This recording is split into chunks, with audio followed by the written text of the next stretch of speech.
আল্লাহু আকবার, আল্লাহু আকবার। জীবন নিয়ে আমাদের শত অভিযোগ, কিন্তু আমাদের সঙ্গে যে রবের কত অফুরান দয়া ও রহমত তা আমরা ভেবে দেখিনি। তবে মাঝে মধ্যে আমরা এমন এমন পরিস্থিতির সম্মুখীন হই, তখন কিছুটা অনুভব করতে পারি যে আল্লাহ আমাদের কত ভালোবাসেন। সম্প্রতি পবিত্র মক্কা মুকাররমায় এমনই একটি দৃশ্য দেখা গেছে, যা দেখে প্রতিটি হৃদয়বান মানুষের মধ্যেই আল্লাহর প্রতি কৃতজ্ঞতা ও ভালোবাসা বৃদ্ধি পেয়েছে বহুগুণ।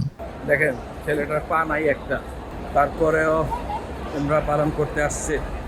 পবিত্র উমরাহ পালনরত এক যুবককে দেখা গেছে এক পায়ে সাই করেছেন ইসলামের অন্যতম নিদর্শন সাফা ও মারওয়া।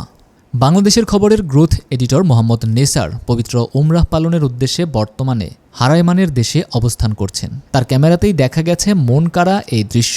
তবে এক পা বিহীন এই যুবকটি কে এবং কি তার পরিচয়, সেটা জানা সম্ভব হয়নি।